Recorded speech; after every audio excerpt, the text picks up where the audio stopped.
மக்களுக்கான மாற்றத்தையும் முன்னேற்றத்தையும் கொண்டு வர்றதுக்கு இது பெரிய பிரசாதமாக இருக்கணும்.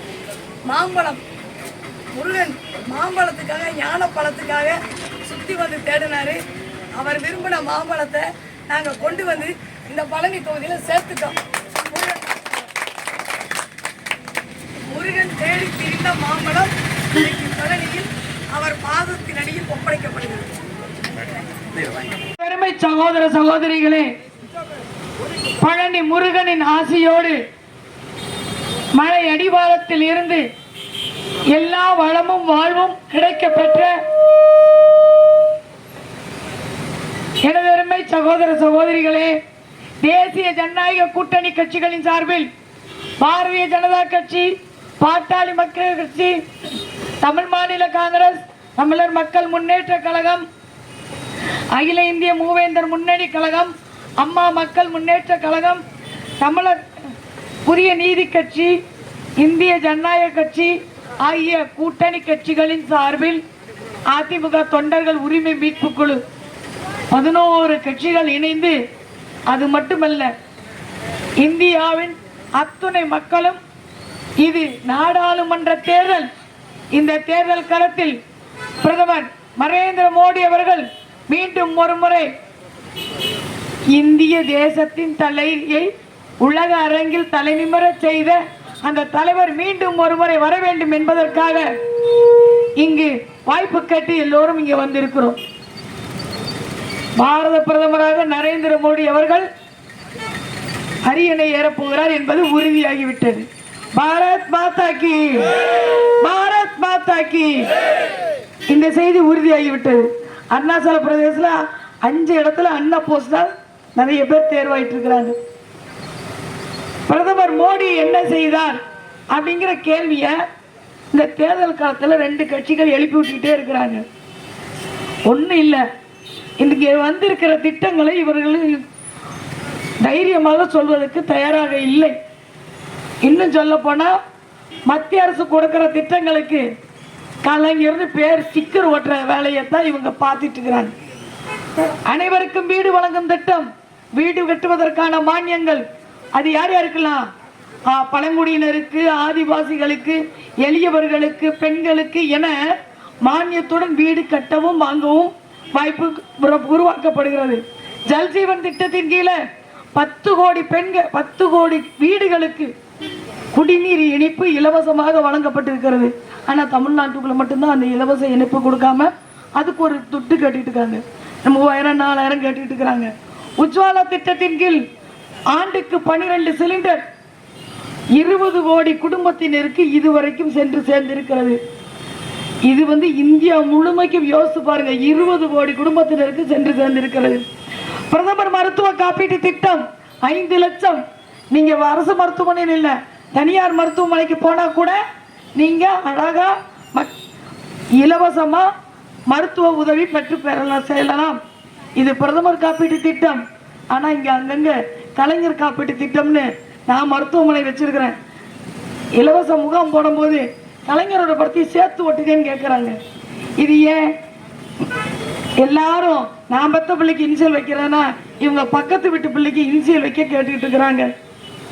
இன்னொரு பக்கம் பிரதமர் வங்கி கணக்கு திட்டத்தின் கீழே 7.5 கோடி பேருக்கு இன்றைக்கு வங்கி கணக்குகள் உருவாக்கப்பட்டிருக்கிறது.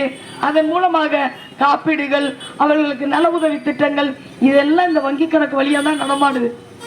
ஆனால் இங்கே தமிழகத்தில் நல உதவி திட்டம் எல்லாம் தனியாக கையில் காசாக கொடுக்குறேன்னு சொல்லி 1000 ரூபா கொடுக்குறாங்கன்னா திமுக காரன் பாக்கெட்டுக்கு எவ்வளோ போகுதோ மிச்சம் தான் நம்ம கைக்கு சேருது. சிந்தனையோட இவர்களும் நமக்காக உழைப்பு நல்குகிறார்கள். நம்மளும் உழைப்பு கொடுக்குறோம்ல. இன்னைக்கு ஒவ்வொரு சாமானியனின் உழைப்பும் இந்தியாவின் பொருளாதாரத்தை உயர்த்துகிறது. ரூபாய் கடன் வழங்கப்பட்டு இருக்கிறது.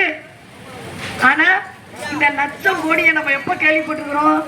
ராஜாவின் 2G உளவு திட்டங்களை தந்த பிரதமர் மோடி அவர்களை இங்க இருக்கிற 2 கட்சிக்காரங்களும் நான் நேற்று பார்த்துட்டு இருந்தேன், மைக்க போட்டு பேசிட்டு போறாங்க. எளிதாக குற்றம் சுமத்தி விட்டு போய்விட முடிகிறது. இது மதவாத கட்சி, பாமக சாதி கட்சி அப்படின்னு. எல்லா சாதிகளையும் ஒருங்கிணைக்கிற பாட்டாளி மக்கள் கட்சி சாதிய கட்சி இல்லை. ஆனா இங்க சாதியர்களுடைய சண்டையை மூட்டி விட்டு அதுல குளிர் காலுகிற திமுக சாதிய கட்சி. இன்னைக்கு அப்படித்தான் பார்க்கணும். ஒரு பக்கம் இஸ்லாம் உட்கார்ந்து திட்டங்களை தீட்டி இங்கு கொண்டு வந்து சேர்க்கிறவர் பாரத பிரதமர் நரேந்திர மோடி அவர்கள். இதுவரைக்கும் எந்த பிரதமரும் இது மாதிரி திட்டங்களை கொண்டு வரல. பாபர் மசூதி நாங்க இவரை அறிவித்திருக்கிறோம் சொல்லுங்க. திமுக காரங்க 26 கட்சிகளின் கூட்டணி, சரிங்களா? 26 கட்சிகளின் கூட்டணி. யாராவது ஒருத்தர் பேர பாரத பிரதமர் சொன்னா உடனே என்ன நடக்கும்?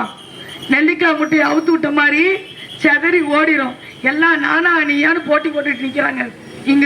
இங்க வந்திருக்கிற தோழர்கள், பாரதிய ஜனதா கட்சியின் தோழர்கள் இந்த திண்டுக்கல் நாடாளுமன்ற தொகுதியில் தாமரை மலர வேண்டும் என்று அரும்பாடுபட்டு வியர்வை சிந்தி கட்சியை வளர்த்து வைத்திருக்கிற இந்த நேரத்தில் தலைவர் கூப்பிட்டு இங்க கூட்டணி கட்சி நிக்குதுன்னு சொன்ன உடனே கொஞ்சமும் மனக்கலேசம் படாமல் இதுவும் எங்களது, இது இந்த கூட்டணியும் எங்களது வெற்றி என்று சொந்த காசுல நோட்டீஸ் அடிச்சு பிரச்சாரம் போயிட்டு இருக்கிறாங்க.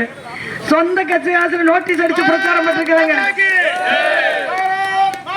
பாரத பிரதமர் நரேந்திர மோடி இருந்து திலகம்மா தனியா வேலை செய்யவே வேண்டியலங்க. இந்த திட்டங்களை உங்ககிட்ட பைசா காசு வாங்காம கொண்டு வந்து கொடுத்தாலே போதும்ல. கொண்டு வந்து குழந்தைகள் முதல் வயோதிகர்கள் வரை, சாமானியர்கள் முதல் உழைக்கின்ற பாட்டாளிகள் வரை அத்தனை பேருக்குமான இந்த திட்டங்களை கொண்டு வந்து பைசா காசு இல்லாம வேலை பார்த்து கொடுத்தாலே போதும். ஆனா இங்க திமுகவும் அதிமுகவும் எதை செயல்படுத்தி வச்சிருக்கிறாங்க? அவங்களுக்கு எதுக்கு திட்டம் போட தெரியும்? சாராய கடையை முக்குக்கு திறந்து வச்சிருக்கிறாங்க. போதை பொருள் 2000 கோடி கடத்துறவனே கூட இருந்து போட்டோ எடுத்துக்கிறாங்க. அவங்க கூட தான் தொழில் நடத்திக்கிட்டு இருக்கிறாங்க. சாராய கடை ஒன்றும் இல்லைங்க. நல்ல நாளுக்கு போனோம், பொங்கலுக்கும் தீபாவளிக்கும் நாம புது துணி வாங்கணும்னு திட்டமிட்டு இருக்கும் போது அரசாங்கம் 600 கோடி திட்டமிடுது. எதுக்கு? என் பிள்ளை படிக்கிறதுக்கா? என் பிள்ளை வேலை பார்க்கறதுக்கா? இல்லை, சாராய விற்பனைக்கு. சாராய விற்பனைக்கு 600 கோடி திட்டம் போட்டுட்டு இருக்கு. ஐயா, நீங்க நாளெல்லாம் ஆட்டோ ஓட்டி பழச்சு, மூட தூக்கி பழச்சு, உழைச்ச காசு மட்டும் போனது மட்டும் இல்லாம குடல் வந்து ஈரல் வந்து. இன்னைக்கு ஒரு விஷயத்தை சொல்லுகிறேன். முந்திலாம் ஈரல் மாற்று அறுவை சிகிச்சை என்பது 6 மாசத்துக்கு ஒன்று நடக்கும். இப்ப தினம் 3 நடக்குது. தினம் 3 நடக்குது. எல்லாம் டாஸ்மாக் உபயம். டாஸ்மாக் உபயம். சாராய கடையை நடத்த திட்டமிடுபவர்களை தூக்கி எறிந்துவிட்டு நாடாளுமன்ற தேர்தலில் நீங்கள் மாம்பழம் சின்னத்தில் வெற்றியடைய வைக்கிற போது இதோ காவல்துறை நமக்காக வந்து கொண்டிருக்கிறார்கள். என்ன, காவல்துறை நண்பர்களுக்கு நல்ல வந்து உடற்பயிற்சி ரொம்ப முக்கியம். அதற்கான ஏற்பாடுகளை செய்து தருவோம். பெண் காவலர்களுக்கு மொபைல் டாய்லெட்ஸ் கொண்டு வந்து கொடுக்கணுங்கிற திட்டமிடல் வச்சிருக்கிறோம். பழனி அடிவாரத்தில் சமீபமாக நிறைய பிரச்சனைகளை உழைப்பாளிகள் சாமானியர்கள் சந்தித்துக் கொண்டிருக்கிறார்கள். இங்க பக்தர்கள் வருகிறார்கள். ஒரு சூட வைக்கிறவனுக்கு கூட இது வாழ்வாதாரம். ஒரு பத்தி விற்கிறவனுக்கு, மாலை விற்கிறவனுக்கு இது வாழ்வாதாரம். நீங்க கோயிலை சுத்தப்படுத்துறீங்க, கோயிலை பாதுகாக்கிறீங்க, அது எங்களுக்கு எவ்வளவு முக்கியமோ அதே வகையில் தமிழக அரசும் இந்த திமுகவும் உட்கார்ந்து இந்த நடைபாதை வியாபாரிகளுக்கும் இவங்களுக்காக நின்று மாற்றி ஏற்பாடுகளை செய்து அவர்கள் வாழ்வாதாரத்துக்கு ஏதாவது செய்திருக்கணும்ல. ஆனா என்ன செய்யறாங்க? வழக்கமா வியாபாரிகள் சாமானியர் பிரச்சனைனா யார் ஓடி வருவான்? கம்யூனிஸ்ட்காரை ஓடி வருவான். ஆனா அன்னைக்கு இருந்த கம்யூனிஸ்ட்காரன் வேற.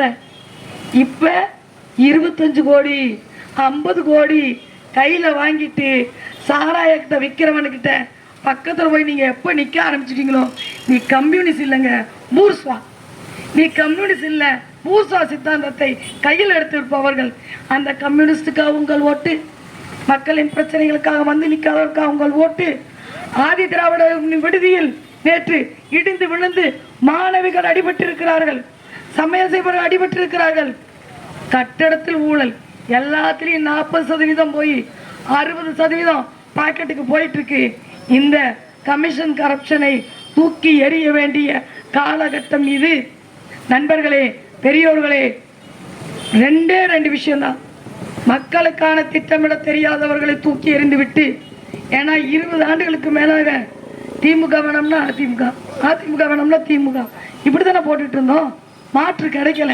இன்னைக்கு மாற்றாக பட்டிவீரம்பட்டின் மண், சுயமரியாதை மண்ணில் பிறந்த நான், சுயமரியாதை மண்ணில் பிறந்தவள். இங்கு இருக்கின்ற ஒவ்வொருவரும் சுயமரியாதையோடு வாழ வழிவகை செய்ய ஒரு 5 ஆண்டுகளை தாருங்கள். மாற்று சித்தாந்தங்களை, மாற்று திட்டங்களை, மாற்றமும் முன்னேற்றமும் சேர்ந்த திட்டங்களை, சாராய கடையை மட்டும் சிந்திக்க தெரிந்தவர்களை தூக்கி எறிந்து விட்டு, கமிஷன் கரப்ஷன் மட்டும் யோசிக்க தெரிந்தவர்களை தூக்கி எறிந்து விட்டு ஒரு மாற்றை யோசியுங்கள். இந்த 4 அமைச்சர்களும் திண்டுக்கல் நாடாளுமன்ற தொகுதியை உங்களுக்கு யாரும் தெரியும் நாசமாக ஆக்கியிருக்கிறாங்க. அவர்களை தூக்கி எறியுங்கள் என்று உங்களை அன்போடு கேட்டுக்கொண்டு இந்த நிகழ்வை ஒருங்கிணைத்து வருகின்ற 19ஆம் தேதி மாம்பழம் சின்னத்தில் வாக்களியுங்கள். இந்த நிகழ்வை ஒருங்கிணைத்த